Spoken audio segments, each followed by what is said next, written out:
Good morning to all of you. Good morning sir. Good morning. कैसे हो सब? बढ़िया। अच्छा, 27 को आप लोगों का यूनिट टेस्ट है अकाउंट्स का। फर्स्ट टेस्ट होगा आपका इस सब्जेक्ट का। फर्स्ट टाइम आप अकाउंटेंसी का टेस्ट दोगे, तो मैं सोच रहा हूँ आज यानी सैटरडे और मंडे मैं आप लोगों की रिवीजन क्लास ले लेता हूँ। आप लोगों के यूनिट टेस्ट में 3 चैप्टर्स आ रहे हैं। फर्स्ट चैप्टर है आप लोगों का meaning and objectives of accounting.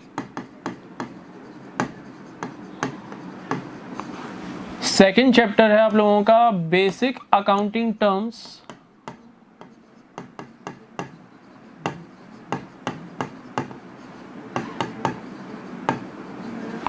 और एक थर्ड चैप्टर जो आएगा वो है आपका accounting equations.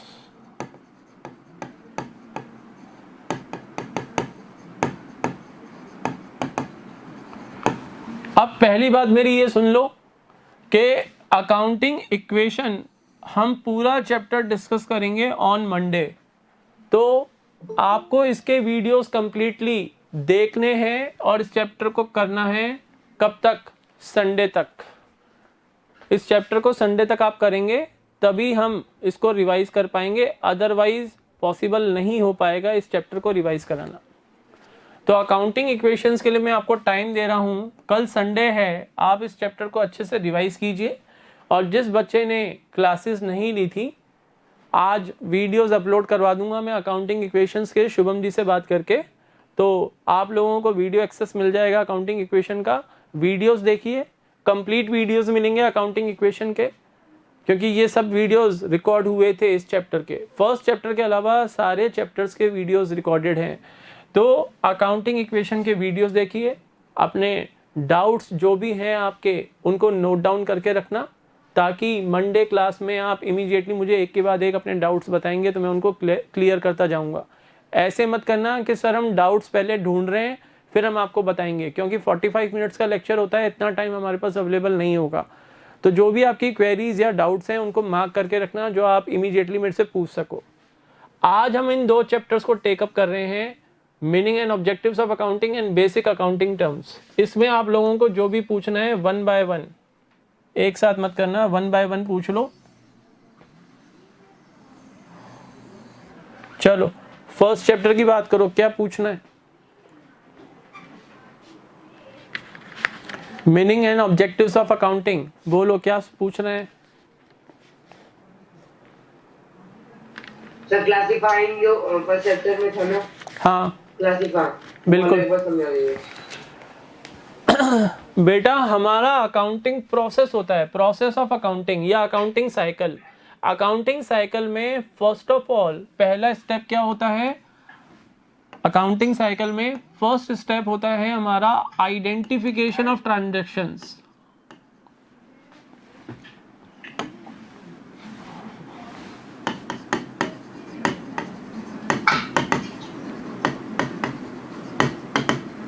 Identification of transactions.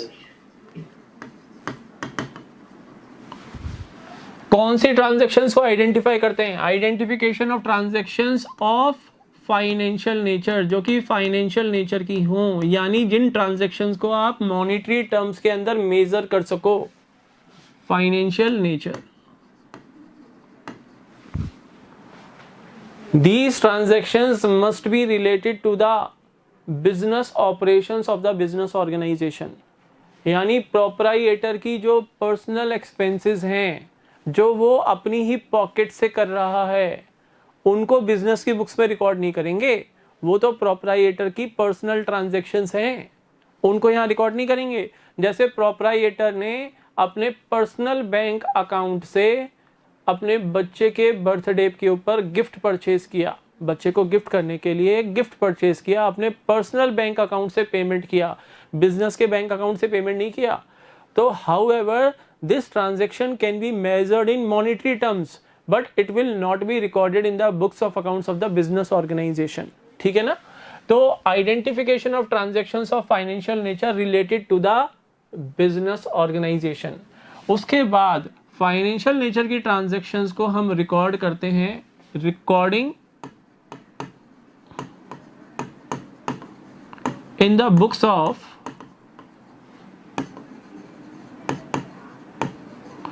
Original entries.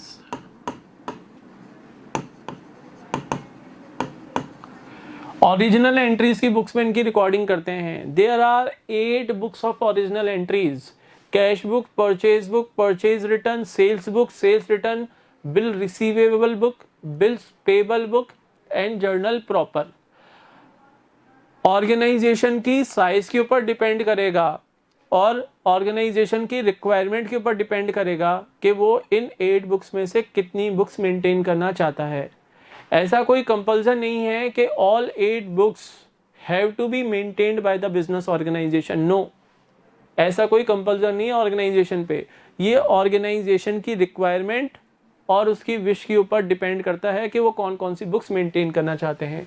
तो सबसे पहले आइडेंटिफिकेशन करेंगे, फिर रिकॉर्डिंग करेंगे इन the books of original entries. Recording करने के बाद हर आइटम का हम बनाते हैं लेजर अकाउंट। तो लेजर अकाउंट्स में हम करेंगे ledger posting of the entries which were recorded in the books of original entries.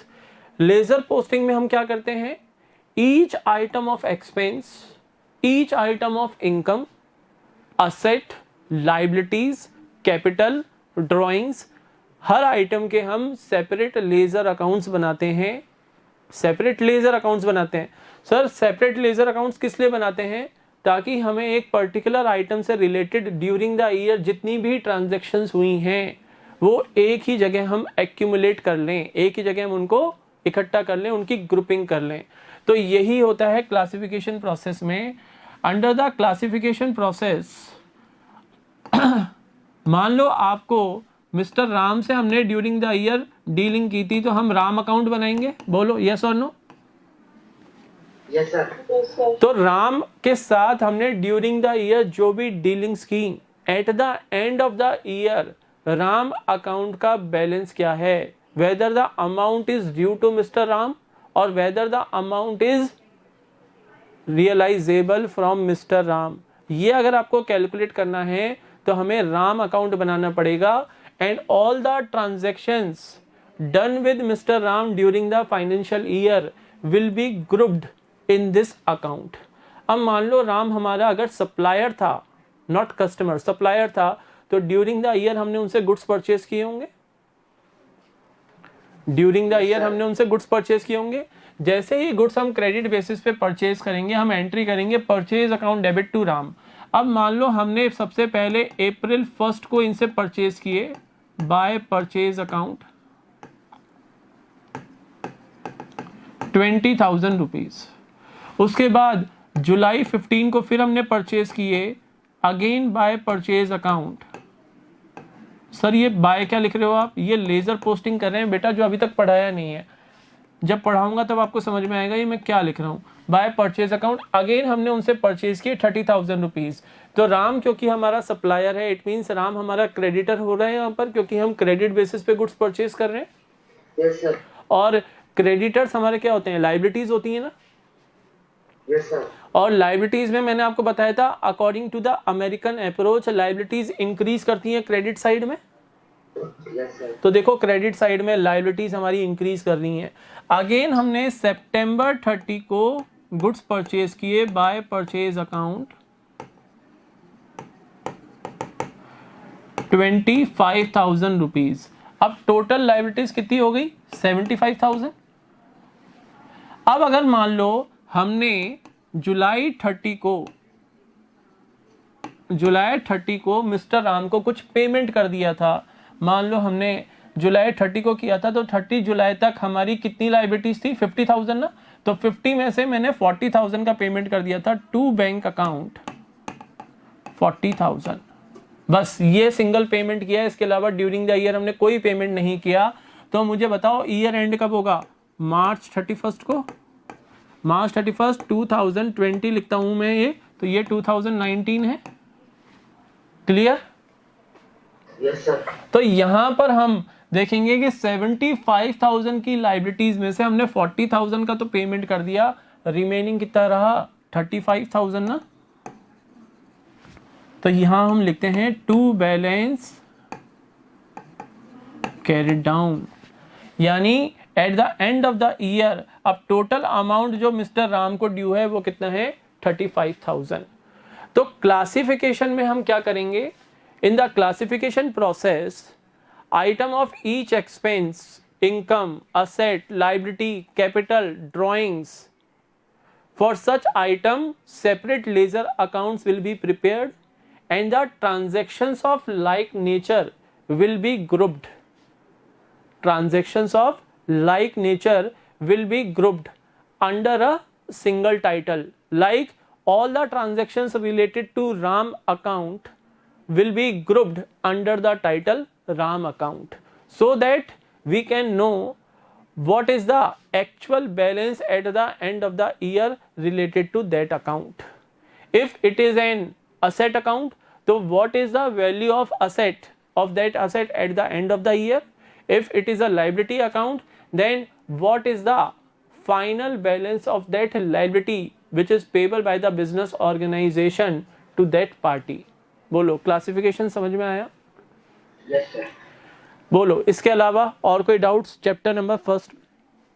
Yes sir. बोलो बेटा। Limitation of accounting. बेटा वो तो पूरा एक टॉपिक हो गया, और उसके लिए फर्स्ट चैप्टर पहले आपको पूरा पढ़ना पड़ेगा, तब लिमिटेशन समझ में आएंगे। लिमिटेशन तो तभी समझ में आएंगे जब पूरा हम एक चैप्टर पढ़ेंगे। फिर भी मैं कोशिश कर लेता हूँ।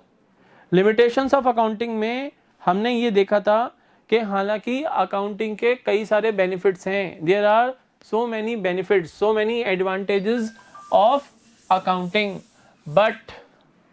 बट केवल ऐसा नहीं है कि अकाउंटिंग के कुछ लिमिटेशंस नहीं है, यानी अकाउंटिंग के कोई ड्रॉबैक्स नहीं है, ऐसा कुछ भी नहीं है।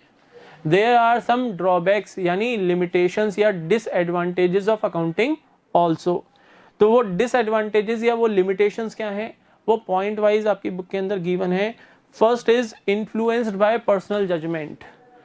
Influenced by personal judgement means के while maintaining the records of the financial transactions of the business organization, there are some points, there are some areas where the judgment of the accountant will be used। और accountant एक क्या होता है, human being होता है, yes or no? हमारा जो accountant है वो एक human being है। तो human beings में nature differ करते हैं, जैसे मेरा नेचर आपके नेचर से डिफर करेगा, हर पर्सन का नेचर डिफरेंट होता है। तो while maintaining the accounting records, the judgments of the different accountants will be different।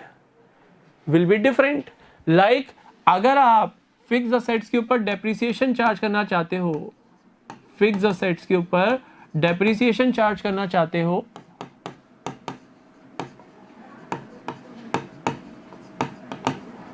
तो एक ऑर्गेनाइजेशन में तो अकाउंटेंट डेप्रिसिएशन चार्ज कर रहा है स्ट्रेट लाइन मेथड से, एसएलएम मेथड से। किसी दूसरे ऑर्गेनाइजेशन में अकाउंटेंट ने जजमेंट लिया, यानी उसने डिसीजन लिया कि वो रिटर्न डाउन वैल्यू मेथड से डेप्रिसिएशन चार्ज करेगा। तो यहाँ पर due to the difference in the judgement of accountant, due to the difference in the judgement of accountant, the results of the financial transactions, the results of the financial transactions will be different। कहने का मतलब ये है कि on the basis of judgment the result of the financial transactions, यानी the financial performance, जो आप financial performance check करोगे by preparing trading and profit and loss account, on the basis of that trading and profit and loss account your profit or loss will be different। जो SLM method use करेगा तो profit या loss का amount different आएगा, और अगर आप WDV method use करते हो तो प्रॉफिट एंड लॉस का अमाउंट डिफरेंट आएगा। Same in the case of valuation of closing stock. अगर आप क्लोजिंग स्टॉक का वैल्यूएशन करते हो तो वहां पर डिफरेंट मेथड्स अवेलेबल हैं। First in first out method available है, last in first out method available है, ठीक है ना, एवरेज स्टॉक मेथड अवेलेबल है। तो आप कौन सा मेथड अप्लाई करना चाहते हो ये डिफर करेगा फ्रॉम पर्सन टू पर्सन। इसी के अलावा जैसे हम मान लो कस्टमर्स हैं, हमारे कस्टमर्स हैं, अगर कस्टमर्स को हम क्रेडिट बेसिस पे गुड सेल करते हैं, कस्टमर्स को आप गुड सेल कर रहे हो क्रेडिट बेसिस के ऊपर, तो फ्यूचर में वो हमें पेमेंट करेंगे, बोलो यस और नो। मान लो हमने एक्स को 20,000 रुपीज के गुड्स क्रेडिट बेसिस पे सेल आउट किए, तो एक्स हमें फ्यूचर में पेमेंट करेगा ना 20,000 रुपीज। Yes sir. अब Yes, sir. Organisation to organisation ये डिफर कर जाता है कि किसी ऑर्गेनाइजेशन में तो कस्टमर फुल पेमेंट कर देता है, और कुछ ऐसे ऑर्गेनाइजेशंस भी होते हैं जहां पर कस्टमर बेड डेट्स क्रिएट कर देते हैं, यानी 20,000 में से फुल पेमेंट नहीं करते, वो कहते हैं भाई 18,000 ही हम पे कर सकते हैं, बैलेंस हम पे नहीं कर सकते क्योंकि हम इंसॉल्वेंट हो गए, यानी हम अपनी लायबिलिटीज का कंप्लीटली पेमेंट करने में कैपेबल नहीं हैं।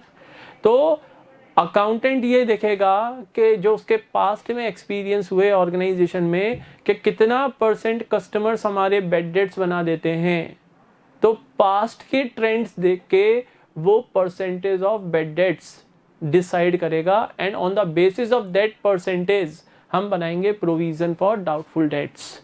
तो ये ऑर्गेनाइजेशन टू ऑर्गेनाइजेशन डिफर कर जाते हैं। तो ये एक लिमिटेशन हो गई हमारी अकाउंटिंग की। बोलो समझ में आ गया? Yes sir. सेकेंड पॉइंट है based on accounting concepts and conventions. Based on accounting concepts and conventions. बच्चों मैं शुभम जी आ गए हैं, मैं एक बार बुला लेता हूं उनको।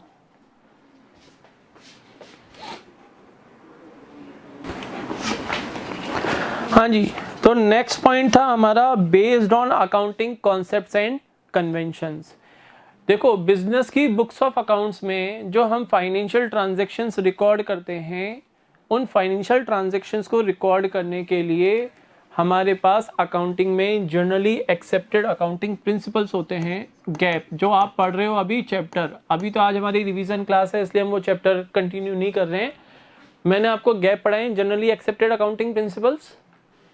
Yes sir.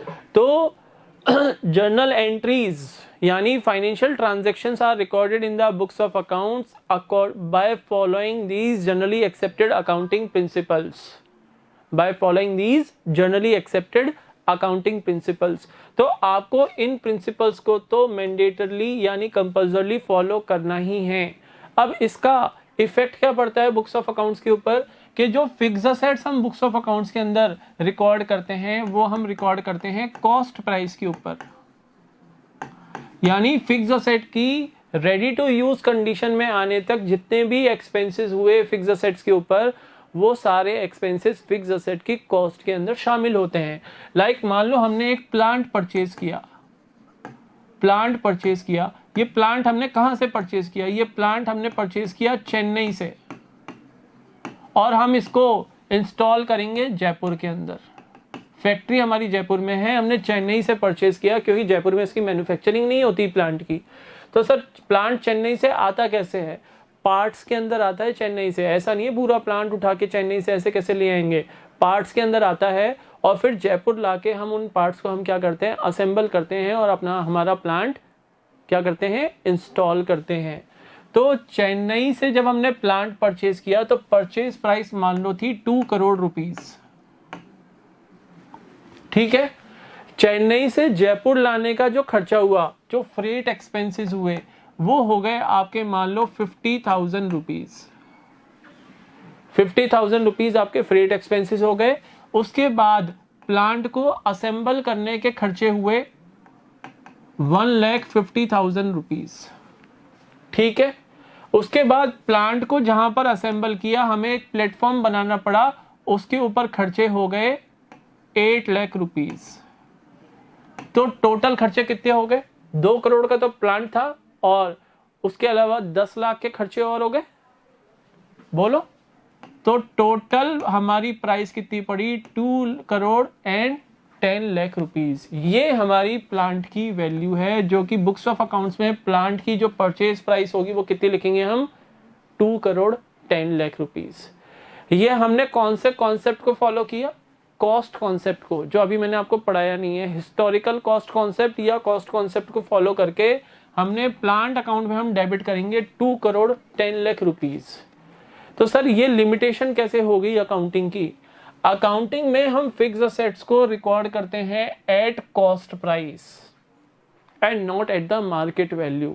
मार्केट वैल्यू तो बेटा चेंजेबल होती हैं और वो पर्सन टू पर्सन डिफर करेंगी। जैसे एक है अकाउंटेंट हमारा एक्स, एक है अकाउंटेंट वाई। जब आपने प्लांट परचेज किया तब की तो आपको वैल्यू पता है 2 करोड़ 10 लाख रुपीस। अब मुझे बताओ, एक मंथ निकल गया, 1 मंथ आपका बीत चुका, अब हमारा अकाउंटेंट अगर मिस्टर एक्स है तो हम कहते हैं भाई प्लांट की आज की वैल्यू बताओ, मार्केट वैल्यू आज प्लांट की क्या है? कैसे फाइंड आउट करोगे बताओ? प्लांट की मार्केट वैल्यू कैसे फाइंड आउट करोगे after 1 month? Answer me. Sir उसका पुराना मतलब पिछले वाला वो देख के पिछले वाला देख के? अरे पिछले वाला तो 2 करोड़ 10 लाख है, वो तो हमें पता ही है, लेकिन 1 मंथ हम यूज कर चुके प्लांट को।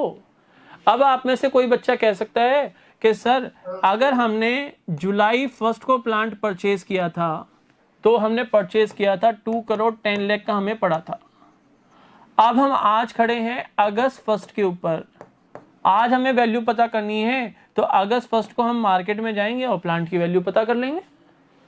अगर कोई बच्चा ये कहता है तो बेटा अगस्त 1 को जो आप प्लांट की वैल्यू पता करोगे वो तो बिल्कुल न्यू ब्रांड प्लांट होगा, वो तो बिल्कुल नया प्लांट होगा। और हमारा प्लांट तो 1 महीना पुराना है, इसको हमने 1 महीना जम के यूज किया है, 24 आवर्स वर्किंग की है, इसके अंदर प्रोडक्शन किया है इस प्लांट को यूज करके।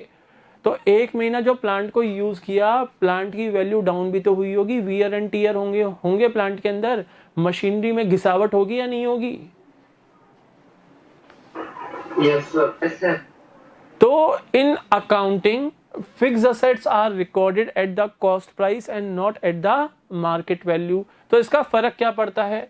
जब आप बैलेंस शीट बनाते हैं, जब आप बैलेंस शीट बनाते हैं तो हम असेट्स को कॉस्ट प्राइस के ऊपर दिखाते हैं। तो इस प्लांट को मैं कितने का दिखाऊंगा? 2 करोड़ 10 लाख का। लेकिन क्या इसकी एक्चुअल वैल्यू 2 करोड़ 10 लाख है?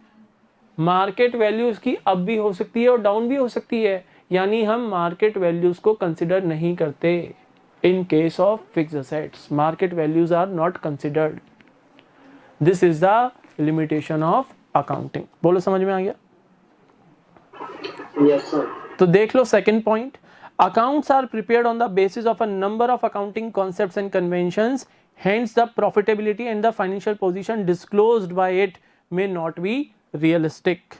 For example, fixed assets are shown in the balance sheet according to the historical cost concept. This means that the fixed assets are shown at their cost and not at the market value. The values realized on their sale may be more or less than the values stated in the balance sheet. देखो एक बहुत अच्छा example आप लोगों को देता हूं। अगर हमने मान लो 2010 में एक लैंड परचेज की थी 500 स्क्वायर फीट की, 500 स्क्वायर फीट की कोई लैंड परचेज की थी 10 लाख रुपीस के अंदर, 10 लाख रुपीस के अंदर। आज चल रहा है, ये हमने लैंड परचेज की थी 2010 में, आज चल रहा है 2021। लैंड की वैल्यू तो हम अभी भी 10 लाख रुपीस ही दिखाएंगे according to the historical cost concept. बोलो यस और no? Yes sir.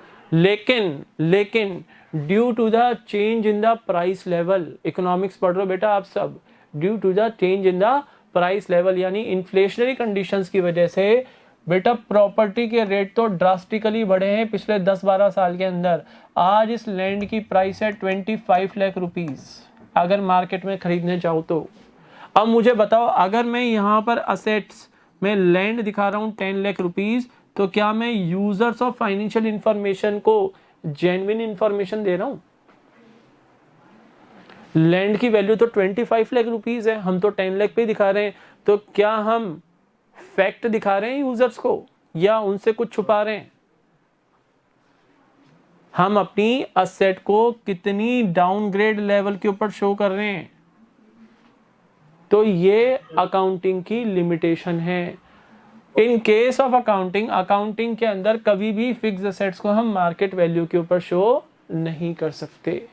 That is the limitation of accounting, क्योंकि मार्केट वैल्यू के ऊपर फिक्स असेट्स को शो करना इम्पॉसिबल है, क्योंकि वो पर्सन टू पर्सन डिफर करता है। जैसे यहाँ मैंने एग्जांपल दिया था कि यहाँ पर प्लांट की वैल्यू क्या होगी, अगर x कैलकुलेट करेगा तो वो कुछ और फैक्टर्स को कंसिडर करके प्लांट की डिफरेंट वैल्यू निकालेगा, y कैलकुलेट करेगा तो वो कुछ और फैक्टर्स को यूज करके जब कैलकुलेशन करेगा तो डिफरेंट वैल्यू आएगी। तो मुझे बताओ कौन से पर्सन की बात को मैं मानूं, x की मानूं या y की मानूं। और मान लो अनलिमिटेड नंबर्स ऑफ अकाउंटेंट मिल जाएंगे मार्केट में और हर किसी का वैल्यूएशन क्राइटेरिया डिफरेंट होगा। That is why fixed assets are always recorded in the books of accounts at their cost price and not at market value. Clear? Yes, sir. Third point है incomplete information. Incomplete information, देखो accounting के अंदर third point है आपका incomplete information. ये कह रहा है accounting statements provide only the incomplete information because the actual profit और loss of a business can be known only when the business is close down. कहने का मतलब क्या है कि अकाउंटिंग में ऐसा तो नहीं है कि जो बिजनेसमैन है बिजनेस स्टार्ट करने के बाद उस बिजनेस में उसको प्रॉफिट्स हुए या लॉसेज हुए, ये कब पता लगता है। एक्चुअल प्रॉफिट या लॉस का तो हमें तब पता लगता है जब हम बिजनेस को शट डाउन करते हैं कि भाई फ्यूचर में अब हम बिजनेस नहीं करेंगे। फिर वो बिजनेसमैन देखेगा कि उसने बिजनेस में इनपुट्स कितने किए थे, यानी उसने कितना पैसा बिजनेस में लगाया था और उस बिजनेस से उसको रिटर्न्स कितने मिले। यानी बिजनेस को जब हम क्लोज करते हैं तब हमें एक्चुअल फैक्ट्स पता लगते हैं कि ये बिजनेस हमारे लिए प्रॉफिटेबल रहा या हमारे लिए ये एक लॉस मेकिंग कंसर्न था। लेकिन अगर आप एक लंबे टाइम तक बिजनेस कर रहे हो तो हम वेट नहीं कर सकते कि जब हम बिजनेस को शट डाउन करेंगे यानी बिजनेस को लिक्विडेट करेंगे तब हम पता लगाएंगे कि हमें ये बिजनेस हमारे लिए प्रॉफिटेबल था या हमारे लिए एक लॉस मेकिंग कंसर्न था। दैट इज वाई जो लाइफ टाइम होती है बिजनेस ऑर्गेनाइजेशन की उसको डिवाइड किया जाता है इन पार्ट्स और उन पार्ट्स को हम बोलते हैं फाइनेंशियल ईयर। उन पार्ट्स को हम बोलते हैं फाइनेंशियल ईयर। तो एक पर्टिकुलर फाइनेंशियल ईयर के अंदर हम जो फाइनेंशियल ट्रांजैक्शंस करते हैं उन फाइनेंशियल ट्रांजैक्शंस को कंसिडर करके eight the end of the year हम फाइनल अकाउंट्स बनाते हैं और फाइनल अकाउंट्स बनाने के बाद हमें पता लगता है कि हमारे बिजनेस की फाइनेंशियल परफॉर्मेंस और eight the end of the year business की फाइनेंशियल पोजीशन क्या थी। लेकिन क्या वो एक्चुअल हमारे प्रॉफिट्स या लॉसेज हैं? Answer is no. Actual position तो हमें तब पता लगेगी जब हम बिजनेस को क्लोज डाउन करेंगे। अभी तो बिजनेस रनिंग में चल रहा है। ऐसा थोड़ी ना है कि फाइनेंशियल ईयर 2019-20 के अंदर जब हमने 31 मार्च 2020 को फाइनल अकाउंट्स बनाए तो ये बिजनेस एक लॉस मेकिंग कंसर्न था। ये लॉस क्रिएट कर रहा था हमारे लिए, लॉस मेकिंग ऑर्गेनाइजेशन था ये हमारे लिए। तो ये थोड़ी ना है कि फ्यूचर में भी ये लॉस ही देगा हमें। फ्यूचर में अगर हम बेटर परफॉर्म करते हैं तो ये प्रॉफिट मेकिंग कंसर्न में भी कन्वर्ट हो सकता है। बोलो यस और नो। लेकिन एक्चुअल पोजीशन हमें तभी पता लगेगी कि ये बिजनेस लॉस मेकिंग था या प्रॉफिट मेकिंग कंसर्न था, वो हमें तभी पता लगेगा जब हम बिजनेस को क्लोज डाउन करेंगे। उस डेट पे हमें एक्चुअल फैक्ट्स पता लगेंगे and that is not possible during the running of the business. यानी जब बिजनेस कंटिन्यू कर रहे हैं, हम बिजनेस एक्टिविटीज को कंटिन्यू कर रहे हैं, तब हम जो ईयर एंड में profit and loss account and balance sheet बनाते हैं वो स्टेटमेंट्स हमें करेक्ट इन्फॉर्मेशन प्रोवाइड नहीं करते। करेक्ट इन्फॉर्मेशन तो हमें तब पता लगेगी जब हम बिजनेस को बंद करेंगे, तब पता लगेगा कि वो बिजनेस ऑर्गेनाइजेशन हमारे लिए प्रॉफिटेबल था या लॉस मेकिंग कंसर्न था। बोलो क्लियर है? Yes sir. नेक्स्ट पॉइंट है ओमिशन ऑफ क्वालिटेटिव इंफॉर्मेशन। ये तो बहुत इजी पॉइंट है। बिजनेस के अंदर हमें क्वालिटेटिव इंफॉर्मेशन, ये जो फाइनेंशियल स्टेटमेंट्स होते हैं, फाइनल अकाउंट्स होते हैं, ये हमें क्वालिटेटिव इंफॉर्मेशन नहीं देते, ये हमें क्वांटिटेटिव इंफॉर्मेशन देते हैं।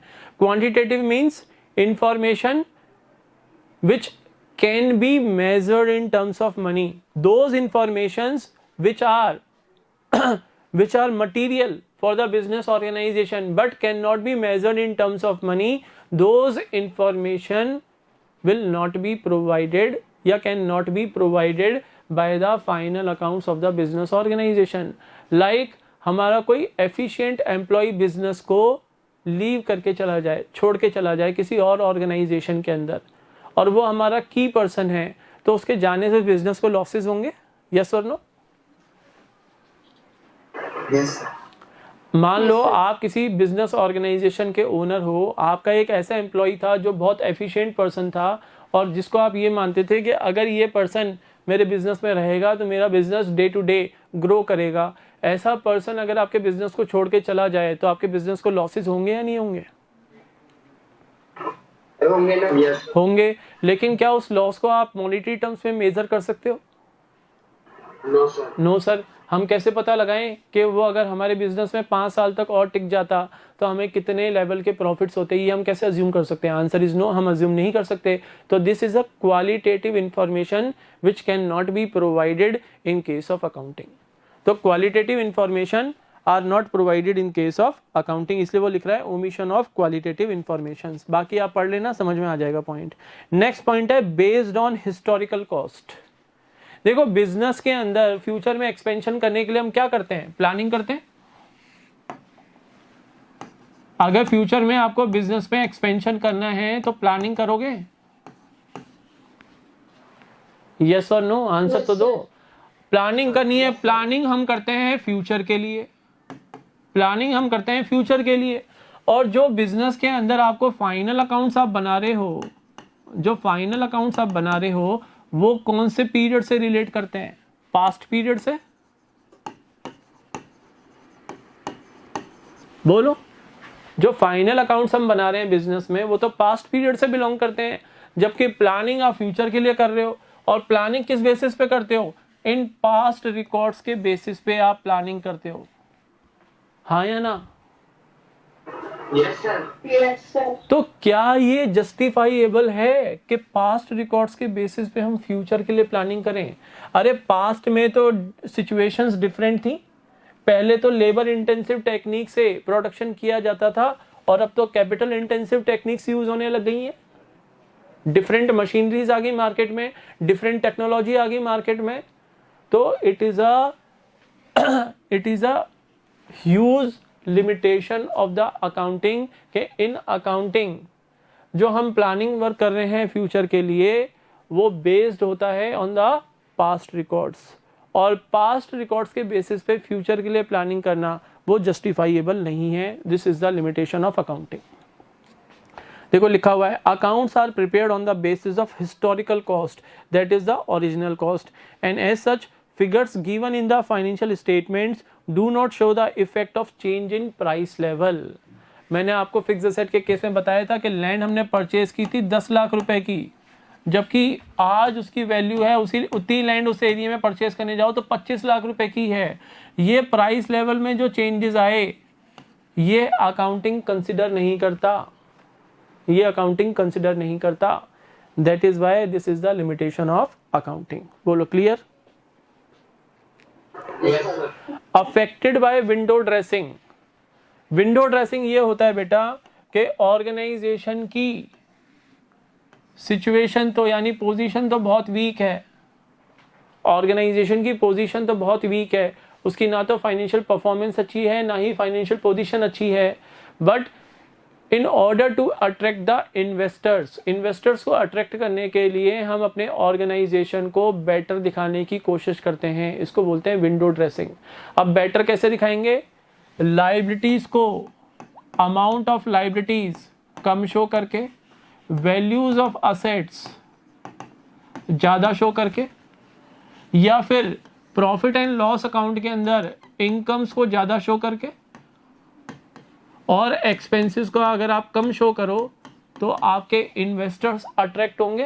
भाई इनकम्स ज़्यादा शो करोगे, एक्सपेंसेस कम शो करोगे तो प्रॉफिट्स ज़्यादा शो होंगे, यस और नो? Yes sir. हमारी असेट की एक्चुअल वैल्यू तो है 7 लाख रुपीज़ और उसी असेट को हम दिखा रहे हैं 17 लाख रुपीज़ की, तो इन्वेस्टर्स अट्रैक्ट होंगे, अरे इनकी तो असेट्स की बहुत अच्छी वैल्यू है, यानी ये इस ऑर्गेनाइजेशन की फाइनेंशियल पोजीशन तो बहुत अच्छी है, इसको बोलते हैं विंडो ड्रेसिंग। ये अकाउंटिंग में पॉसिबल होती है। अकाउंटिंग में विंडो ड्रेसिंग करना बहुत ईजी है। मैनेजमेंट इजीली विंडो ड्रेसिंग करके एक वीक बिजनेस ऑर्गेनाइजेशन को साउंड बिजनेस ऑर्गेनाइजेशन शो कर सकता है in the eyes of investors. तो ये एक लिमिटेशन ऑफ अकाउंटिंग है। लास्ट है अनसूटेबल फॉर फोरकास्टिंग। फोरकास्टिंग के लिए फाइनेंशियल रिकॉर्ड्स जो होते हैं वो तो हिस्टोरिकल यानी पास्ट रिकॉर्ड्स के बेसिस पे हम क्या करते हैं, फोरकास्टिंग करते हैं, जो कि एप्रोप्रिएट नहीं है। जो अभी मैंने पॉइंट बताया था आपको कि फ्यूचर प्लानिंग हम कर रहे हैं पास्ट रिकॉर्ड्स के बेसिस पे, दैट इज नॉट जस्टिफाइएबल। ठीक है, ये है बेटा लिमिटेशंस ऑफ अकाउंटिंग। इसके अलावा और कोई टॉपिक हो तो बोलो। No sir. तो आज की क्लास यहीं ओवर करते हैं। मंडे को आप लोगों की और जो भी क्वेरीज हों, चाहे वो सेकंड चैप्टर से रिलेटेड हो, फर्स्ट चैप्टर से रिलेटेड हो, मेनली हम मंडे को करेंगे अकाउंटिंग इक्वेशन। तो इसलिए अकाउंटिंग इक्वेशन आप लोगों को कल अच्छे से रिवाइज करना है ताकि आप अपनी क्वेरीज रेज कर पाओ। और फिर ट्यूसडे को आप लोगों का एग्जाम है, ठीक है ना? Okay sir. ओके बेटा, then that's all for today. Have a nice day to all of you. Good bye. Thank you sir. Welcome बेटा। Thank you, sir. Thank you, sir.